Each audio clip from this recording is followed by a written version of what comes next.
As Vladimir Lenin said, there are weeks where decades happen and decades where weeks happen. 2024 was definitely one of those decade-like years. Maybe that was just me, I don't know, but from a healthcare CEO getting shot to multiple assassination attempts on our unfortunate current president, an ongoing genocide, our decrepit, half-dead former president stubbornly dropping out of the race, and then passing the torch to a somehow even more incompetent candidate. I could keep going. It was a year of epic proportion, which from the things I just listed isn't necessarily a good thing. But when has there ever been a good year? Like, really? You know, it really is exhausting existing, especially in this political atmosphere, because it continuously feels as if we as humans just are doomed to churn out this endless cycle of depravity. Like, we can't stop ourselves from repeating history. It's frustrating. Beyond the multitude of subjects I just listed, there was one community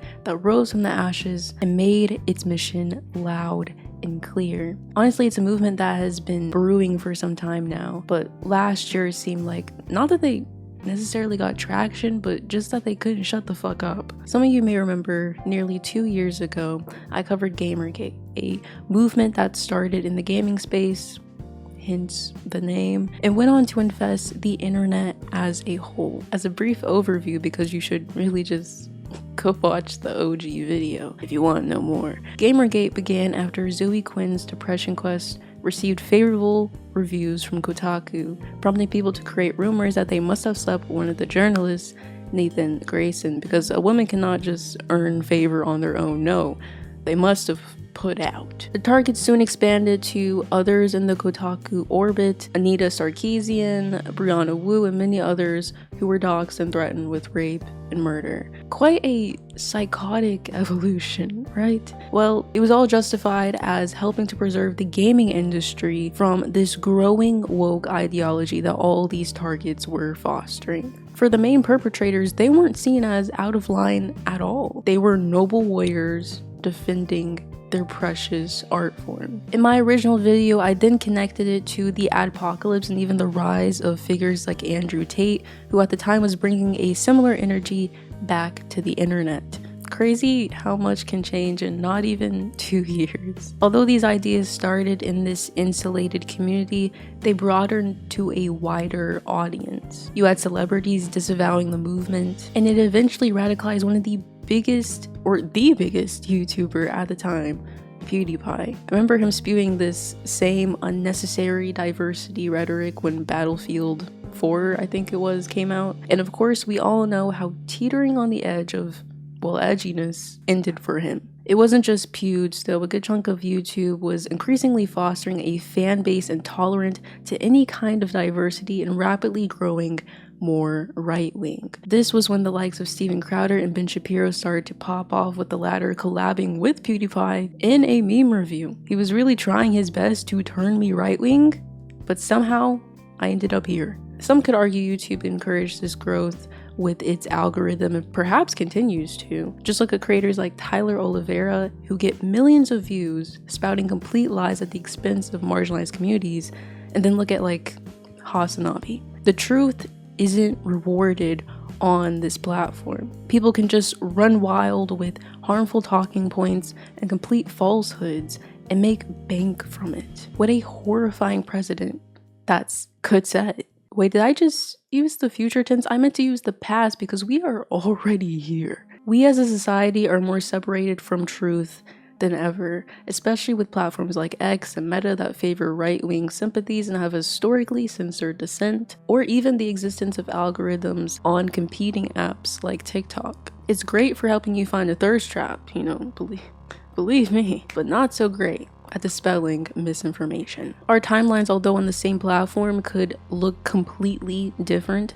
We could be fed videos about Kendrick's Super Bowl performance, for example, and depending on what we've watched in the past, the reality that is disseminated from that event looks completely different. Your timeline may be talking about how it was a DEI performance, because anything non-white at this point is just labeled that, and mine could be about how it was excellent and amazing and Kendrick is the GOAT, which is the actual truth. How ironic is it that we have the most information we have ever had, and yet how it's communicated is so decentralized that it's hard to pick out fact from fiction. This is where we have landed. These are the very ingredients that have allowed for that ideology that was so explosive more than a decade ago to re-emerge, refreshed and renewed. This community we will be discussing today takes advantage of all of these factors and weaponizes them to their advantage. They were resurrected from the ashes of Gamergate and reborn as anti-woke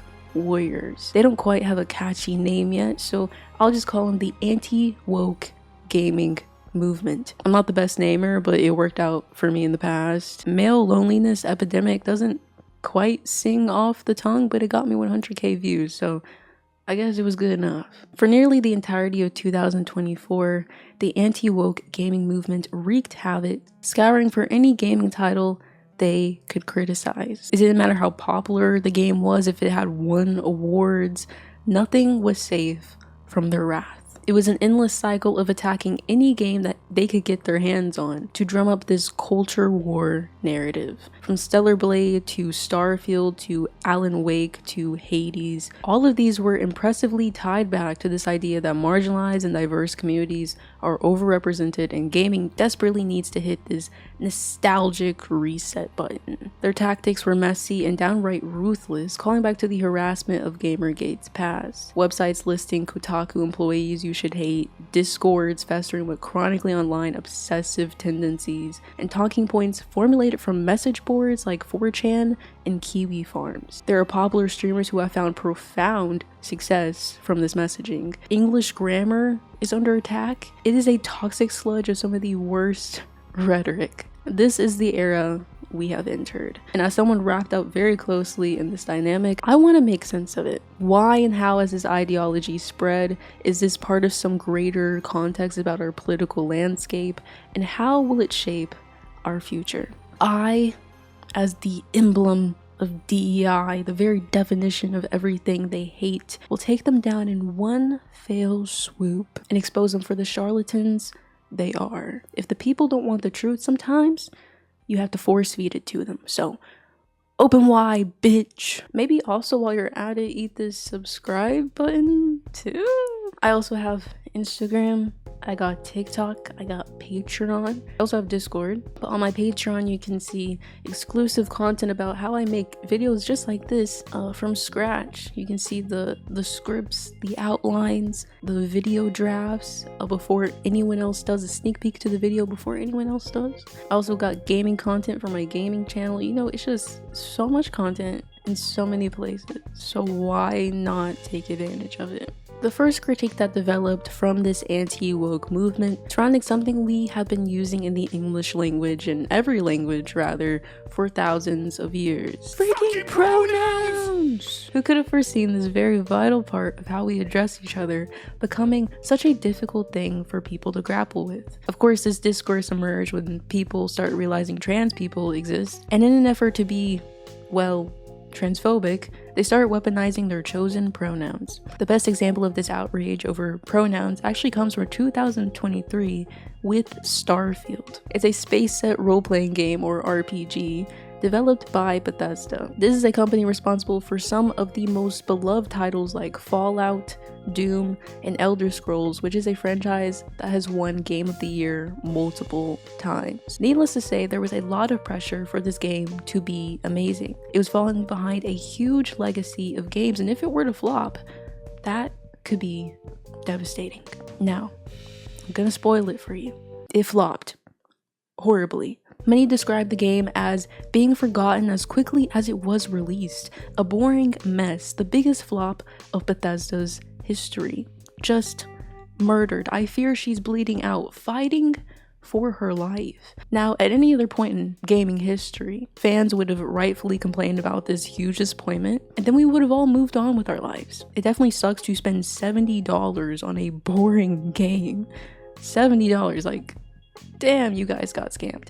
But that definitely sucks for fans and deserves critique, especially from a gaming company that is so highly revered and can very clearly make a not just good but exceptional game. We are not at any other point in gaming history though. We are in the present where it will become very clear very quickly that a bad game can easily be left vulnerable for right-wing talking points. The vultures are out to feast.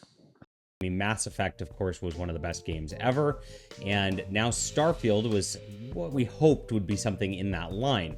Unfortunately, it is something that's just filled with real-world politics and transgender ideology, attempting to, of course, groom us all and get us all brainwashed into accepting these pronouns and other aspects of transgender ideology as just something that's totally normal. This is the thing about it. We're not knocking on people who chose to keep having fun with the game, just ignore it. You can be like, it's okay to have a higher amount of tolerance to bullshit. And this is their entire intention. They just throw things into things like this to normalize things, and it's already starting to work. I'm seeing on Twitter a bunch of people who are going out there saying, oh, you're just right-wing SJW snowflakes, at people who are like, what the hell? I don't want to play a game with pronouns. I was looking forward to playing Starfield, and even after hearing about the pronoun thing, as much as I hate pronouns and I think they're super cringe, I was like, it's bullshit, and Az is 100% right. And his rant is not isolated to just pronouns, and it's a combination of years and years and years of frustration. As soon as you start the game, you are met with a character creation screen, a pretty common RPG feature. Who doesn't love customization, right? Something new that Bethesda added was the choice to pick your pronouns, including the option for they, them. You can infer how that went. I love nothing more than, with all of that laid out in front of me, I love nothing more than to be dragged out at every fucking conceivable opportunity so you can fucking current day us. Because that's all we fucking know. Because we're boring. We're so fucking boring. Hell's babyface, I fear an icon, a legend, forever supplanted in the memory of many, is a streamer with 344,000 YouTube subs. He went viral sometime in late 2023 for his overdramatic reaction to pronouns. The Actman called him out in a video for frothing at the mouth and being on the verge of tears. Now, the Actman himself isn't a leftist. I don't even think he's a liberal, but at least he can demonstrate enough nuance and critical thinking to consider why Bethesda might have made this choice. He includes clips from other creators like Diesel Patches who bring up a really good point about the game's futuristic setting and how obviously gender norms wouldn't be as concrete as they even are now. If it were a game like Elder Scrolls, maybe you can make a better argument for how out of place it feels in a medieval setting, but to complain about it for Starfield, especially when you see it for like 3 seconds and it's completely optional, is just mind-blowing. He also brought up that many aspects of games are made for a wide variety of people, especially in character creation. In every RPG, there are sliders for weight and the placement of eyes or how big your ears can be, which to a person like me seems arbitrary and meaningless, and I've really only ever seen it be used to make the ugliest character ever. But it's a good point that for someone else, having that weight slider is important. It helps your character feel more connected to your own existence. It immerses you, which I hope we can all agree is important for a role-playing game. Never once have those choices been questioned or criticized, even though you can argue they do the exact same thing as choosing your pronouns. They offer an important experience and immersion to someone who isn't you. It's okay for things not to be made for you. That's normal. It's honestly really impressive to create an entire internet tantrum over 3 seconds of a game. Truly a new feat I didn't even know could be achieved. But it didn't stop with Hells. There was a new challenger in the ring. Got it. Okay. Now everything's starting to make sense. Everything's starting to make sense now. Dr. Disrespect, aka Dr. Piss Inspect, aka Dr.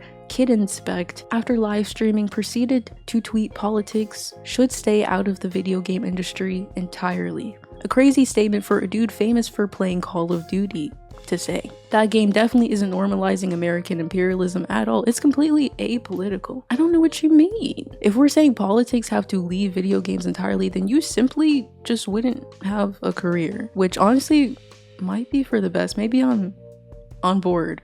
Let me just say, if the guy agreeing with you is an outed pedo, I would personally rethink my stance, but that's just me. Don't worry though. The conversation doesn't stop with bald eggheads and 2-time cheating PDF files. Women can join in on the fun too. Equality, bitch. Everyone can catch these hands. Rated E for everyone. Nina Infinity posted on Twitter, I almost refunded my game when #Starfield asked me for my pronouns. It's really funny because these people unknowingly advocate for gender abolition. They don't even realize they're being extra woke. It's giving Max left. Is me referring to you as a she political? I wasn't aware. I thought that was just me speaking the English language. Why has this thing that we have been doing since language was formed suddenly a political statement? Because trans people exist and you refuse to take any steps to understand their existence or perspective? Why does that have to be everyone else's problem now? If you are one of these people that has fallen victim to the pronoun hysteria, let me bring you back from the ledge. Some people are confused by non-binary pronouns in particular, and it's okay to not understand things so long as you are willing to learn. That's what life is all about, right? I've described these dynamics before in the second part of my Impel Down videos, but I'll reiterate it here again for those who didn't hear. There are many people who are confused by being non-binary and what that means, or even confused with trans identity in general. And I think it's important to break down the validity of these identities. I think if you want to understand trans identity, I think it's best to first understand what is gender. Now, gender is not sex. They're two different things. Sex is what you are biologically born as, and gender is what, to me, I think the best way to describe it is about your societal performance, how you socialize in the world, how you interact with other people. And these depictions of what we view as, you know, female or male have changed throughout history. You know, pink right now is viewed as a feminine color. But back in the day, it was actually used for little boys. Only little boys would wear it. Little boys will also have, you know, long hair. And have you ever seen, was it Franklin Roosevelt? Whenever he's a child, like, he looks like a little girl, right? So that in itself, to me, is gender fluidity, right? Is this binary that we assign ourselves to moving and shifting throughout time. It itself is fluid, right? So that to me is why non-binary identity is valid, because we ourselves change these markers for gender all the time. It itself is fluid in nature. If you meet a trans woman, you aren't going to look at the anatomy of someone to determine what pronouns you use, right? Like, you're not going to do that. Like, that is not how we interact with gender on a day-to-day basis, right? And even I've seen a lot of people say, like, they will never have a period, or they'll, never experience what cis women experience. And it's like, and there are freaking cis women who have trouble doing those things, right? But that doesn't make them any less of a woman, right? So I think it's just about understanding that gender is more complex than that. It is not as binary as we give it credit for. With women's issues, we talk about abortion, we talk about autonomy, especially when it comes to ripping away those reproductive freedoms from women in America. And we hear this word autonomy. The same thing goes for trans healthcare, trans rights. It's about autonomy. It's about respecting people's choices. It's not that hard to do, That's why I've just never, it's just never crossed my mind to be that mad at non-binary identity existing. Like, it's just, like I don't know how to interact with that, you know, because it's just not that deep. Just respect people's choices, their autonomy, but also, like I said, if you look at time, humanity, you know, third gender and Native American culture has existed for a long time. This stuff has existed so long that it's just silly, you know. Animals are trans as frick. Have you ever seen a seahorse? Have you ever seen a clownfish? They're trans. Like, get over yourself. Thank you, Essence from the past. Looking absolutely gorgeous, might I add. There are so many valid criticisms to make about Starfield. Like I said, it was a complete flop. It wasn't nominated for any awards because it was an underwhelming title. I didn't play the game myself, but from what I watched and read about, the planets and exploration were repetitive, quests were forgettable, the characters lacked personality, and it was buggy as hell. The statement about it being Bethesda's biggest flop was not an understatement. It was the whole entire truth. But instead of focusing on crafting valid criticisms for why Starfield failed, they would rather talk about an in-game option you only see for a second. Low effort. 1 out of 10. It's hard to believe they truly care about the success of the game, but rather garnering engagement from an overexhausted, uneducated political agenda. That assertion will only be further proven as we move through these examples. In early 2024, Sweet Baby Inc., a narrative consulting firm, found itself at the center of another anti-woke controversy. A new enemy was unlocked and its name was DEI. Ooh, scary. The company has worked on games like God of War, Ragnarok, Spider-Man 2, Alan Wake 2, and Suicide Squad, to name a few. Some of these were well-received, award-winning titles, and others could be put in the same category as Starfield, complete flops. Even with this mix of reviews, that didn't stop the online movement from attaching themselves at the hip and creating an entire misinformation campaign. The company was informed of a Steam group dedicated to exposing games SBI had worked on. The page includes a list of reviews that either have DEI detected in their games or credit SBI. The list includes Spider-Man 2, Life is Strange, Double Exposure, and even hidden gems like Slappy Ball. How dare you come for Slappy Ball? What's the goal of creating a page like this, you ask? To provide a curated list for true gamers about which titles to avoid and which ones are safe to consume. Yes, instead of boycotting something important like, I don't know, genocide, bad working conditions or something, these people have created a BDS list for DEI. The other stuff can wait, okay? This is what truly matters. Why are Americans like this? Kotaku reported the Steam group had 100,000 followers and 2,000 members in the Sweet Baby Inc.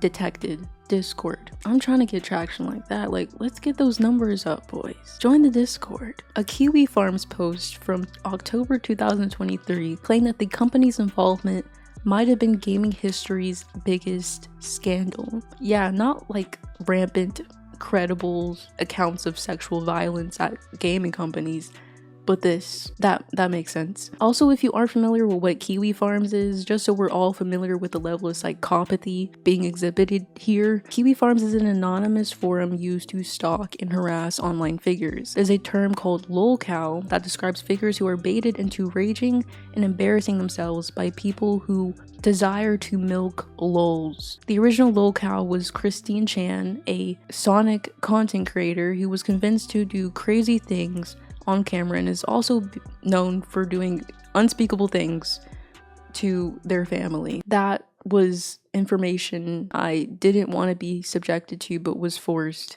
beyond my will. I will never go on Reddit again. Forums that play into this behavior, like Kiwi Farms and 4chan, branched out beyond Christine Chan to other online figures. It's really not something I want to discuss too much because I find that behavior disturbing, especially as someone with an online presence, but it's definitely contextually important to understand just how far this anti-woke movement reaches. These people are lurking in the darkest, most awful places on the internet. The detected Discord claims that SBI is responsible for the failure of games like Suicide Squad because they infused woke culture into the story, except that had nothing to do with its failure whatsoever. From my understanding, the game was dead on arrival. It was constantly delayed, it was an ill-fitting genre pivot for the studio, and the vision for the game was all over the place. Over time, the leader's vision kept morphing, most notably switching from an emphasis on melee combat to heavily focusing on guns. The change left some staff members wondering why protagonists such as Captain Boomerang,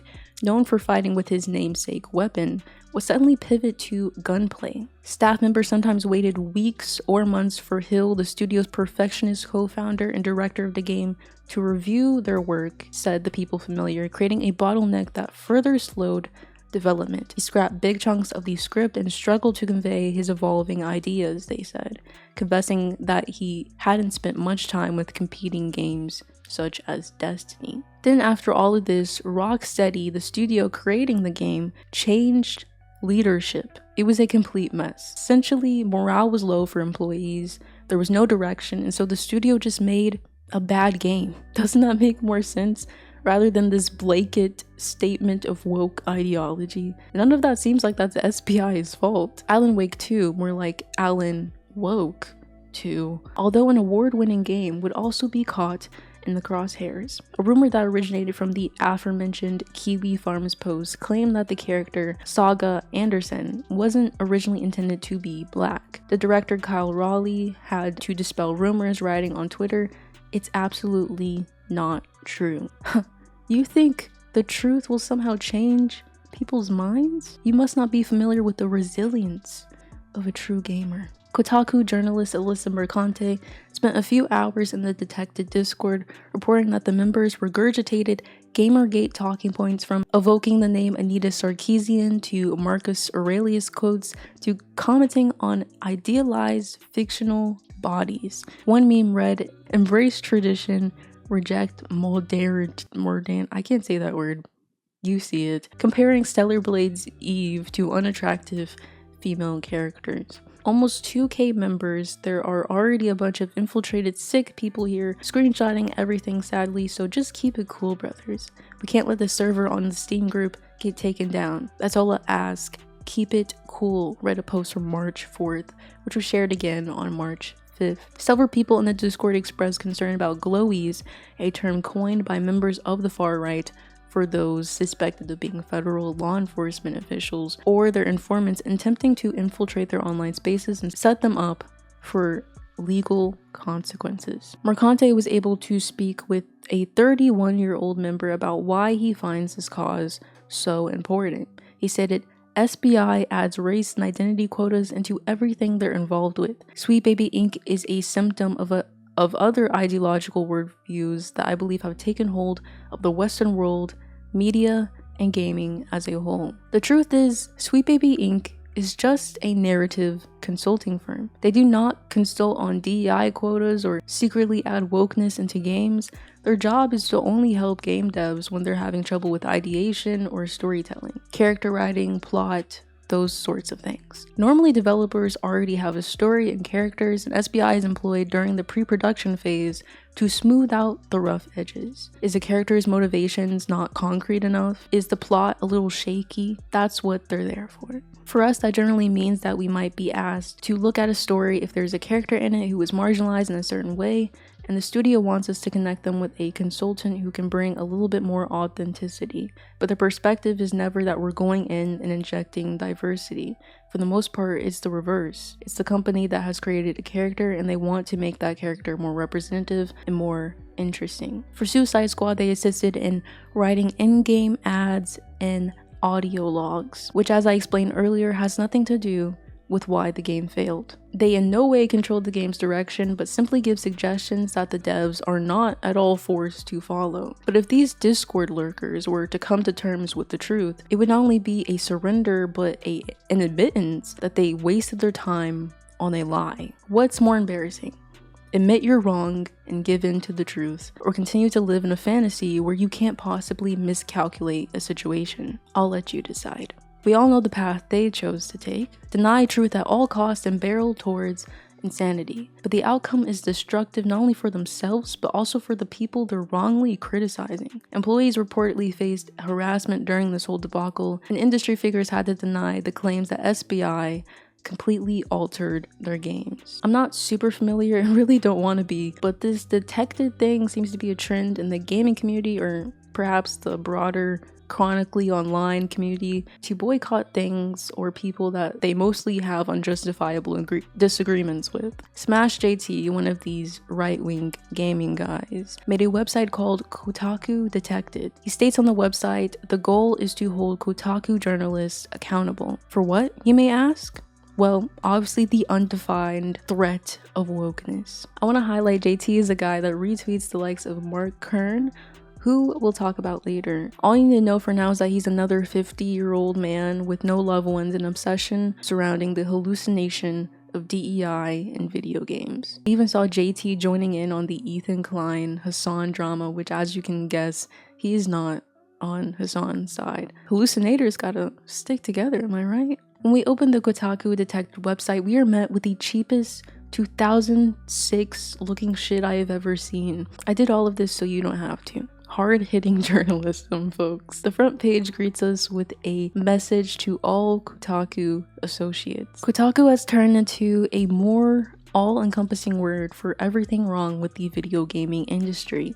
This page aims to become a comprehensive directory of individuals who work, have worked, or are in some way related to Kotaku or other game companies that have become websites that have historically shown to care more about pushing activist agendas and narratives instead of conversations about video games. Down below is a list of Kotaku employees, current, former, and friends. So even if you cut off ties or stop working with Kotaku, you're still in the crosshairs.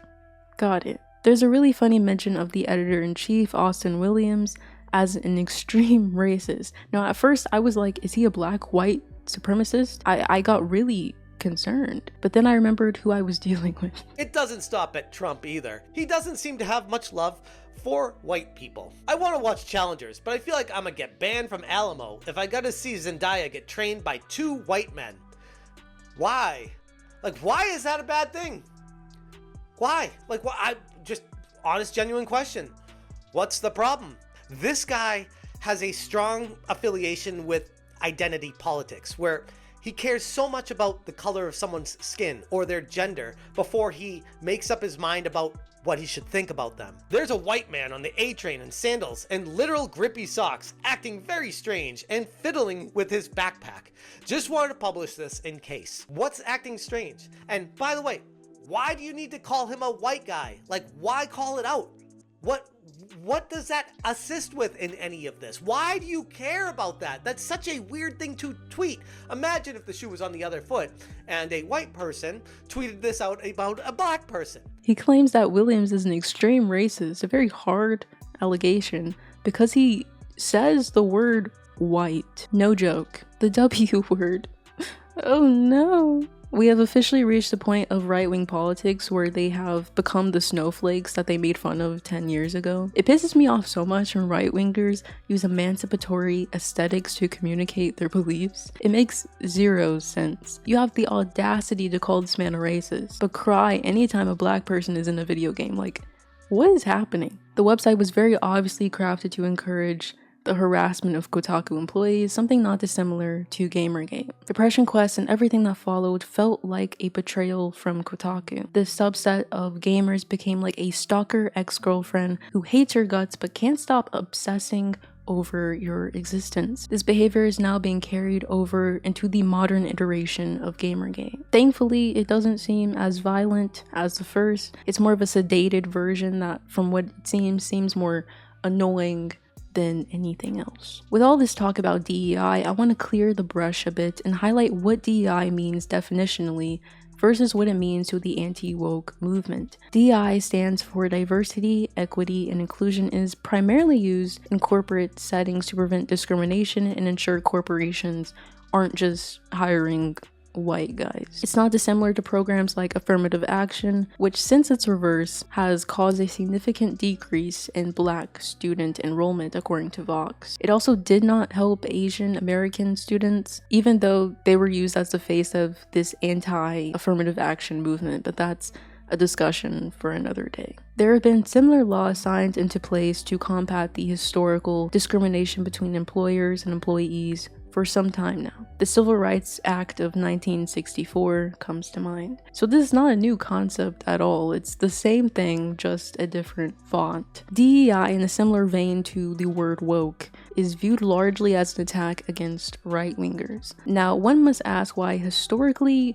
marginalized individuals getting a band-aid solution to these historic wrongs is seen as a threat. It's a pretty obvious answer. The more interesting factor, though, is how regular people have been roped into believing this narrative. Regular people, not a part of these political institutions, have soaked up this rhetoric and fully believe that the existence of these programs is genuinely ruining the art that they consume in their lives as a whole. I think to fully grasp how this happens, we have to examine the warrior of this anti-woke gaming movement. Enter the biggest political commentator on Twitch, Asmongold. For those who aren't aware, Asmongold is a World of Warcraft streamer turned political pundit. He's one of the most popular members of the creator organization OTK, which includes streamers like Mizkif, Extra Emily, and NMP LOL. His individual streaming career dates back to 2014, making him one of the most established and successful streamers. At this point, he's probably been getting around 50k concurrent viewership for years. He's definitely not a small streamer for fun. Over the past 2 or so years, especially as Trump began to run for re-election, Asman began dipping his toes into political commentary. He started mainly streaming on what was previously his alt account, Zach Roar, where he would deliver hard-hitting takes on how wokeness is infiltrating games. This didn't expand to just straight up political commentary. On some streams he would be watching an RFK speech, others a Trump rally. On election night he was one of the top 10 live streamers, garnering around 120k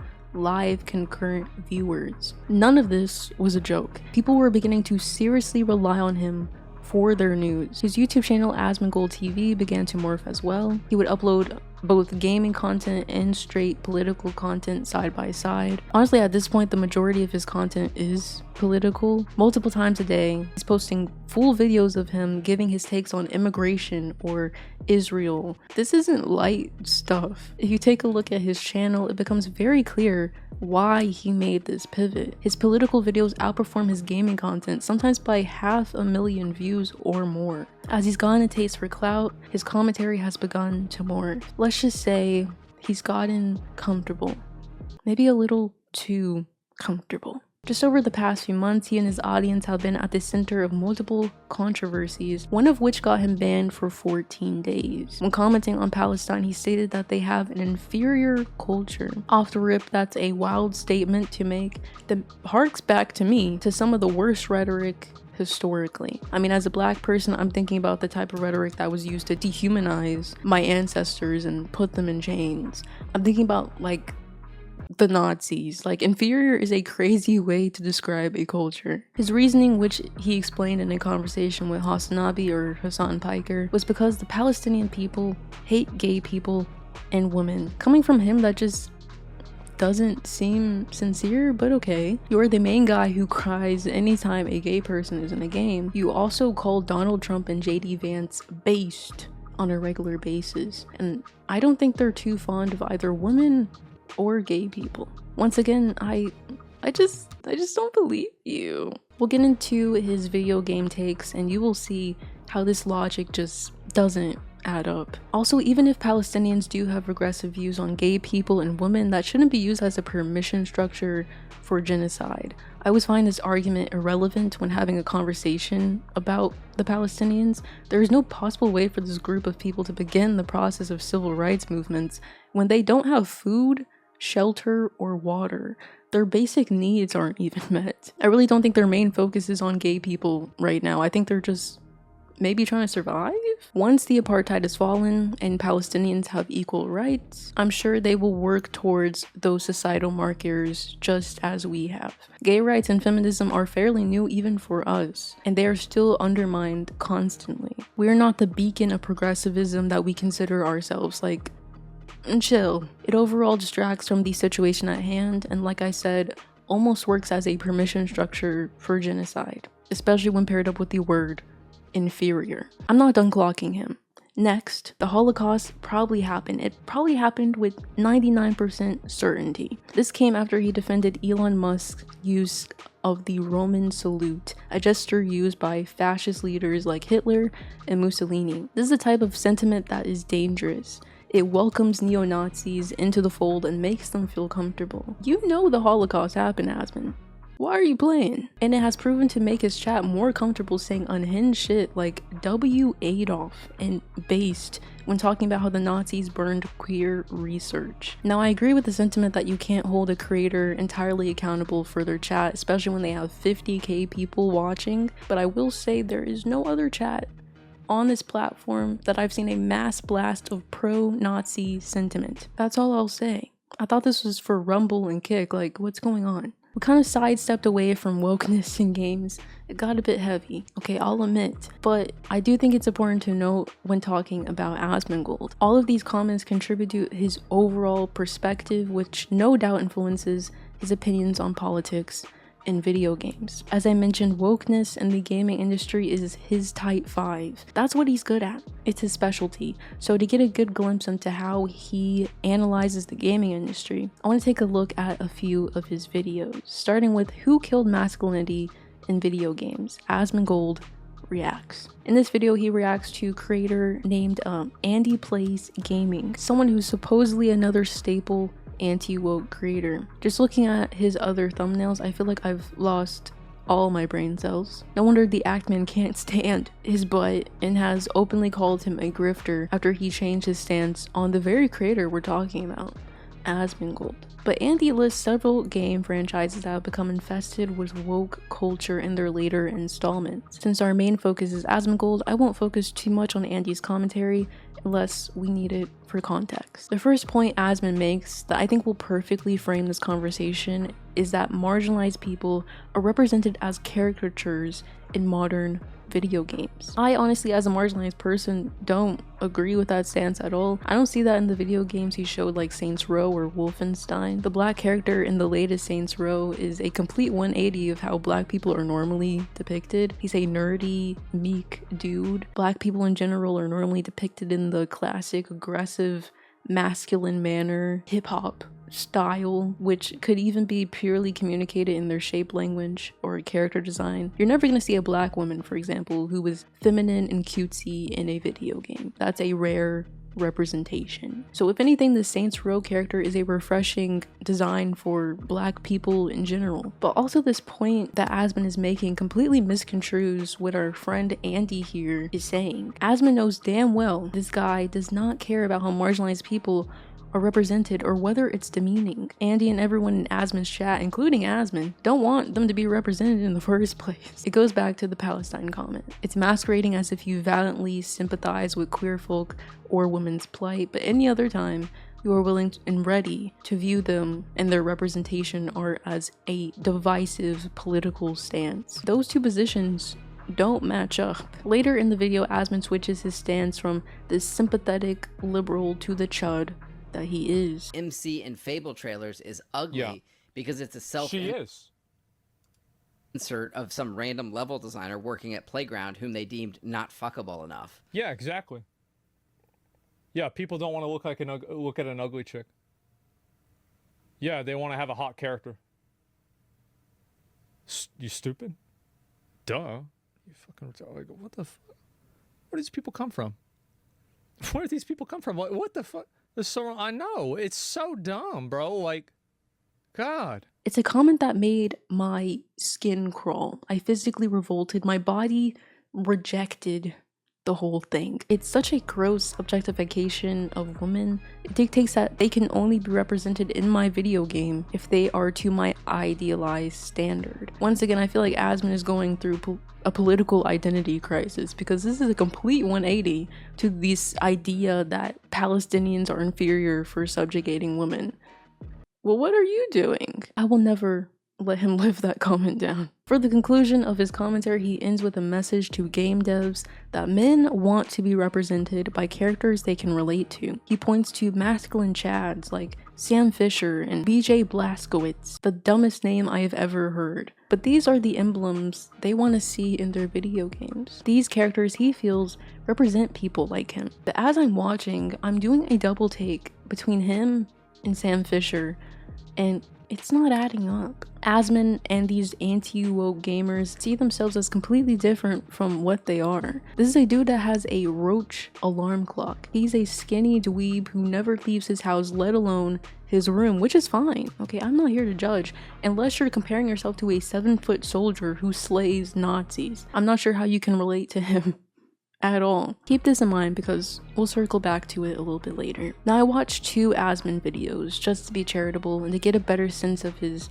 perspective. The next video I watched was the Great Extinction of DEI. In this video, Asmon examines Dragon Age Veilguard and how its failure, along with multiple other games, could shut down BioWare. This video is a really good example of how Asmon weaves somewhat reasonable points and data with his anti-woke commentary. It's easy if you don't look any further into the games he criticizes to take his word for it. He's showing stonks and layer data. He's using truth but weaving it with a narrative. This is why Asmon is a successful pundit. He unknowingly uses the tactics of the likes of JD Vance or Ben Shapiro, who present right-wing talking points as the reasonable position. It's very easy to be captivated by this style of commentary, especially in this age of little to no media literacy. That's why when he makes comments like, the issue with Veilguard is that BioWare currently lacks an executive no, it's that none of that had to do, like, there's an executive, no, this is the problem.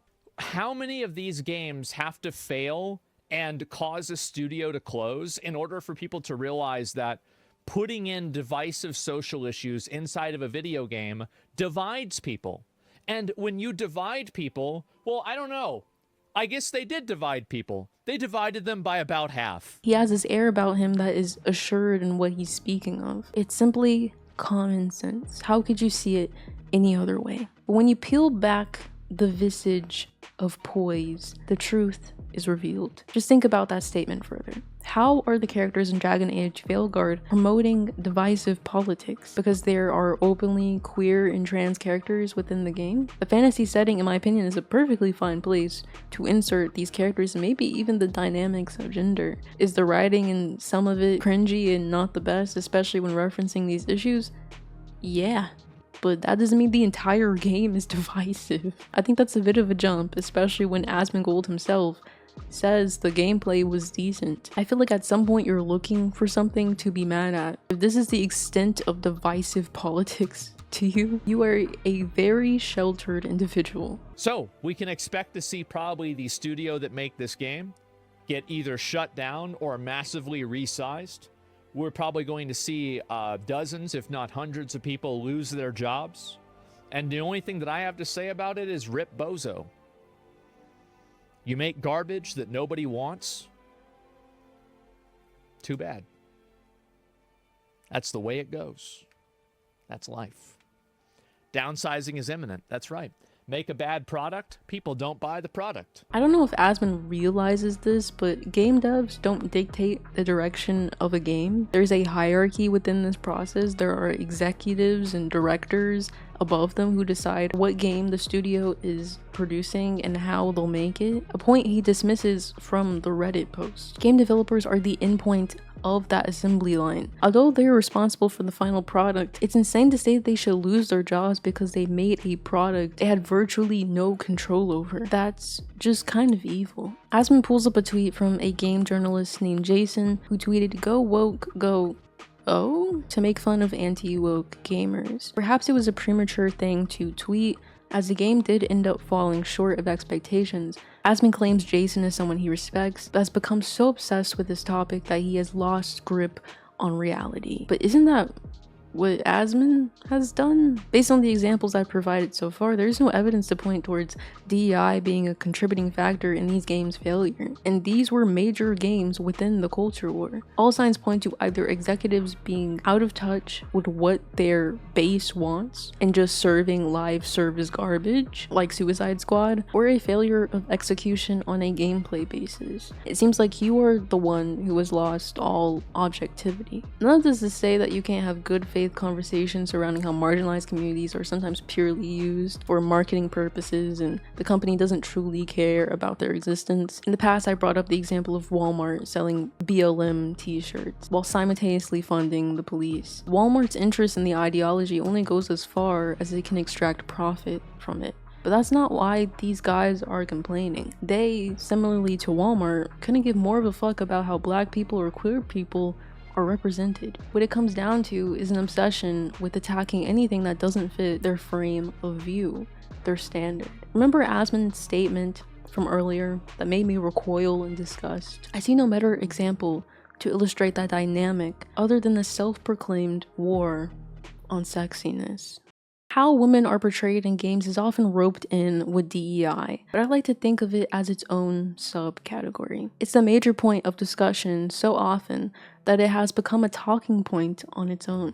To weave those two ideas together, I'll start with Hades, a rogue-like dungeon crawler in which you defy the god of the dead and fight your way out of the underworld. It's a game many hail as a favorite, using Greek mythology to guide its story. Most would consider the character design some of the best in the industry, but the anti-woke movement still found a way to ruin a fan favorite. Hephaestus is the Greek god of fire and blacksmithing. There was a huge complaint among this community about the choice to put him in a wheelchair. He's a Greek god. Surely he controls everything around him. From what little I've absorbed about Greek mythology, the gods are not almighty. They experience turmoil, whether within their relationships or just their entire existence. They get tricked and effed over by the other gods, from my understanding mainly Zeus. I've heard he's a bad guy. They're not inherently perfect beings is my point. I feel like this is Greek mythology 101. I'm pretty sure this is like common knowledge. Also, just with a quick Google search, you'll discover Hephaestus is described in the myth as having a weak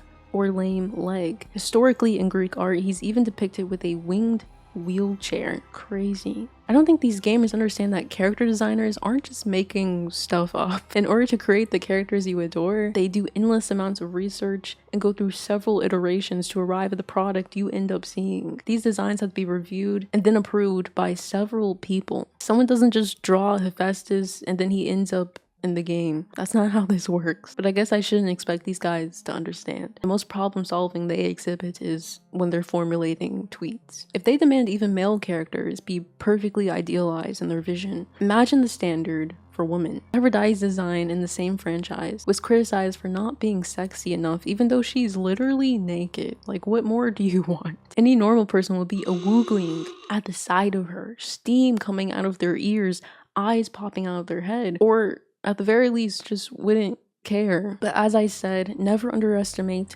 the mind of a gamer. Supposedly her face was too masculine for their liking, and they suspected her of being trans. She isn't the first character to face this speculation. I covered this culture war at the end of 2023 in my video Conservatives Are Ruining GTA 6. A year and a half before the game was set to debut, right-wingers were already freaking out about it. This is a game we've been waiting for 10 plus years. You can't just enjoy the moment, enjoy the W. No, the female character wasn't attractive enough for them and they just had to get it off their chest. She was also speculated to be trans despite the lack of evidence or confirmation. There's perception from the right wing that the only way leftists or wokies, as they call them, can experience a game is if their characters are queer. But this is a conception they created. No one said this. Do queer people like to be represented in their art? Yes, but no one has ever said all games must have queer characters or I'll go absolutely bonkers. Honestly, it's projecting to some extent. They throw a fit anytime a character doesn't meet their standards and have to hallucinate a narrative to justify their annoying behavior. A more recent example is the new Witcher game, which debuted at the last Game Awards. Once again, before the game is set to debut, I'm not even sure there's a release date yet. There's already outrage. Ciri is set to replace Geralt, who has led the series in all its previous installments. The Witcher 4 trailer has been released, and to no one's surprise, the new female martial girl boss, Cirilia, is replacing the toxic, straight, white male Geralt. Once again, this is a narrative you made up. No one said this. This is actually where Asmongold split from his anti-woke community. I'm not super familiar with the Witcher lore, but he stated that it actually makes sense for Ciri to succeed Geralt in the series. It seems like this was something that has been building up for quite some time. So he's not being replaced so that the game can be led by a girl boss. It was just a natural order of things. All of these examples highlight this unrealistic desire for every character, especially women, to fit into their idealized standard. They have no regard for design, whether the character has to fit into a certain environment or has a certain career, needs to communicate through shape language or a certain feeling to the audience. They know nothing about how art is made. They only know how to insert their worldview into it. That's as far as their creativity goes. For a moment though, they were granted a game that fed into their desires, making them feel lost no longer. Stellar Blade is the final boss of the anti-woke chapter. It's a Korean developed PlayStation 5 exclusive that has become the emblem of this Gamergate resurgence. Its culture war narrative is a story of love, betrayal, and redemption, all wrapped into one. It's quite riveting, honestly. Western fans adopted the title as some renaissance of the gaming industry. Finally, woke could die with this game.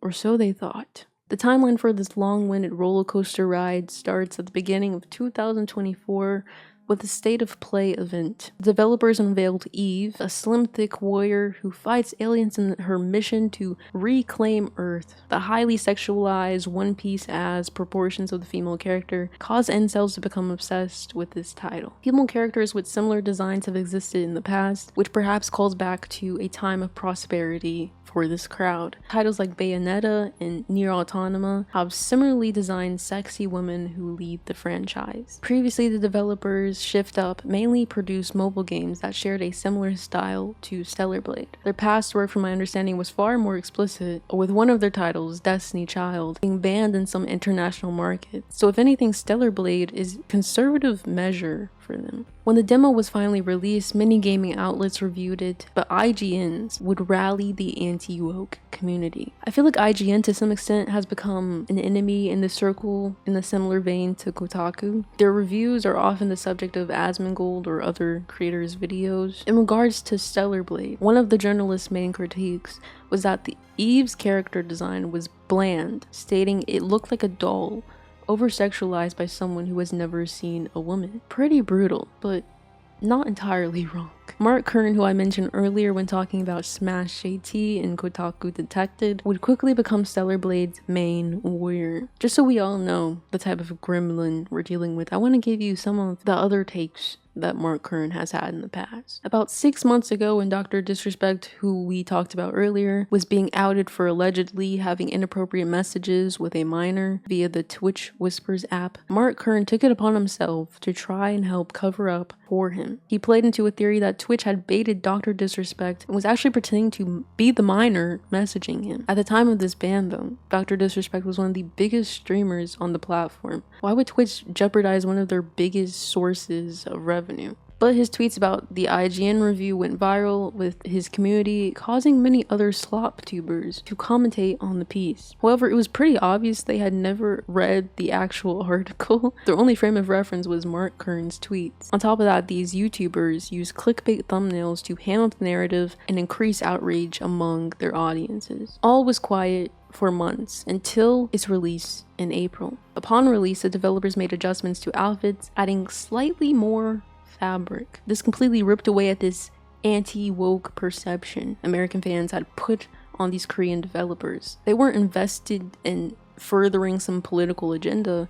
They were just gooners. Mark Kern and others immediately went into a frenzy. Dude was tweeting like he was reporting breaking news. Like, Stellar Blade's director later confirmed that the outfits were changed during development. This prompted Mark to create a change.org petition to hashtag Free Stellar Blade. All of this effort was to get Shift Up to revert outfits that had barely been changed. Why don't they use this much effort to get some 3D bitches? Shift Up then released a patch where some of these censored outfits had new, sexier alternatives. This is where the Free Stellar Blade community split in half. You had freestellarblade.com, a website that exposes all the changed outfits, even adding instructions on how to personally revert the outfits using the patch files. They, after all of this mess, still couldn't take the W. This wasn't a win in their eyes, as the original outfits were still censored, but a fight that was far from over. Mark Kern, however, did take the win. Fans were not happy about him backing down. It was almost like a poetic mutiny in which the person who had led the charge was being thrown overboard. In this subcategory, wokeness is boiled down to this regressive calculation of how attractive female characters are. I'll take it one step further. How idealized all characters are. Doesn't fit their standard? Well, then it's time to slap the DEI sticker on it. Attractiveness is such a subjective descriptor that it's incredibly unfair to operate this way. Aphrodite was sexy to me. I, for one, love boobs. But these guys deemed her too masculine. I can guarantee you, though, that more people would be on my side, or at least not care in the first place. While researching for this video, I came across a Medium article from someone within the anti-woke gaming community. In it, he writes the classic spiel about Stellar Blade, but also comments, "Do you know how many times I have read that Chris Hemsworth or Henry Cavill is the ideal man? It's one thing, though, to have a preference or objective body standard, but a whole nother thing entirely to make a political movement when fictional characters don't meet that standard. Imagine if women made an online movement every time a fictional character didn't meet the standard of Henry Cavill. That would be insane, and you and everyone else would have the right to be annoyed by that. Some things aren't made for you, little bro. And that's okay. Truth is, objectification, even of these fictional characters and just in general, is about control. The author of this Medium article simply wants his desires to be the standard for everything. There is nothing wrong with liking the character design of someone like Eve, but she is very clearly an augmented, idealized caricature of a woman. Her character design in itself is based on the historical notion of what women should live up to, which is fine with me, okay? You can have a character like Eve. I'm not here to ruin your fun, so long as other representations of women can live beside her. It's an interesting dynamic to critique attractiveness when these people themselves aren't necessarily Adonises. I wouldn't say Asmongold is conventionally attractive. As I pointed out, he famously lives in filth and doesn't leave his house. Mark Kern compiles pictures of unattractive female characters, but looks like this.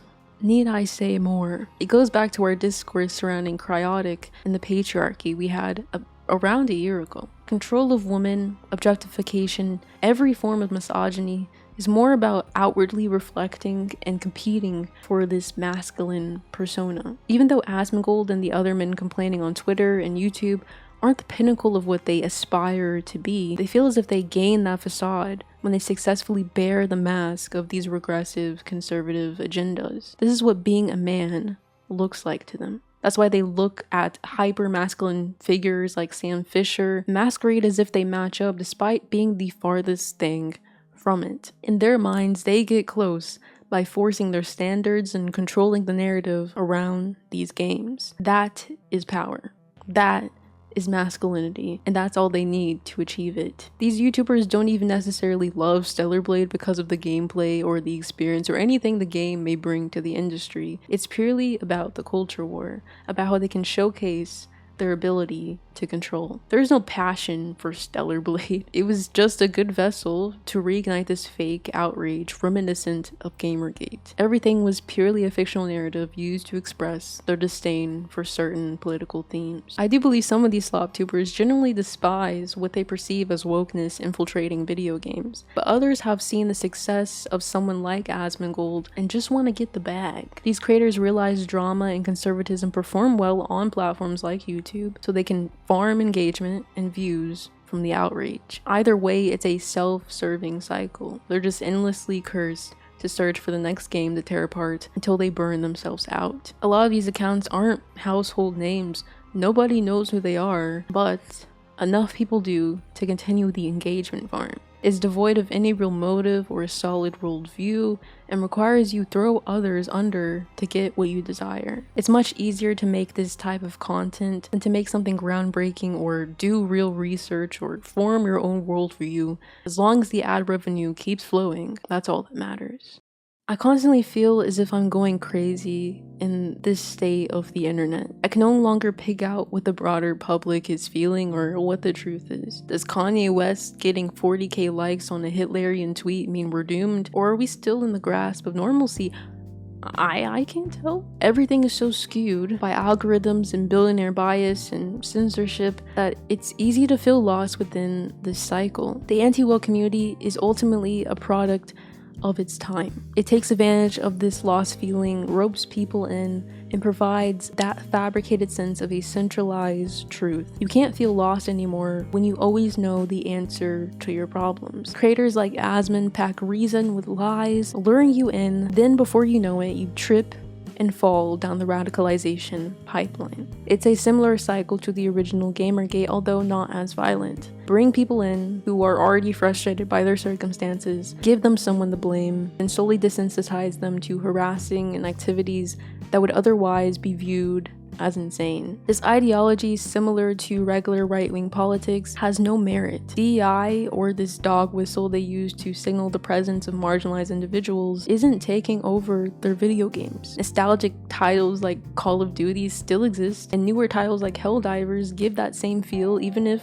secretly making fun of them. All of the games they love are still around. They're just also accompanied by games that aren't made for them. As political landscapes shift and marginalized people feel more emboldened to insert themselves in their games they're making, yeah, the prevalence of queer characters is gonna rise. It's okay for you to not be the target audience. It's okay for everything to not revolve around you. Developers create games for a wide variety of people. Children, families, men, women, emperors. Instead of simply accepting that times have changed and it's not the 90s anymore, they would rather be stuck in that moment, perhaps when they were the happiest. Dr. Disrespect brought up when spouting off about Starfield that politics should be purged from video games, but it's impossible for art to be apolitical. If there was no reflection of our socio-political landscape in video games or film, they would be soulless and unrelatable. A TV show like The Boys is successful because it executes the satire of fascism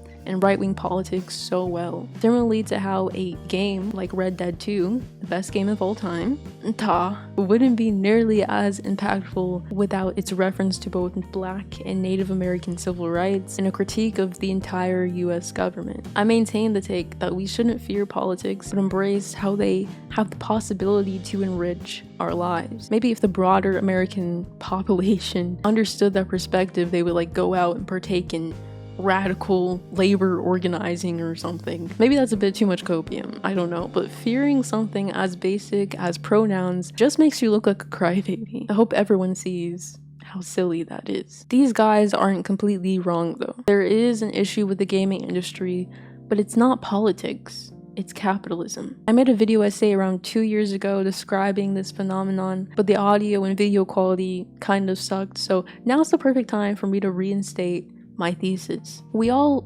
feel there is a decline to the art we're experiencing. I just don't think that we all know how to articulate it. Games are full of recycled IP and remakes. Studios constantly release buggy games that feel as if they weren't play tested.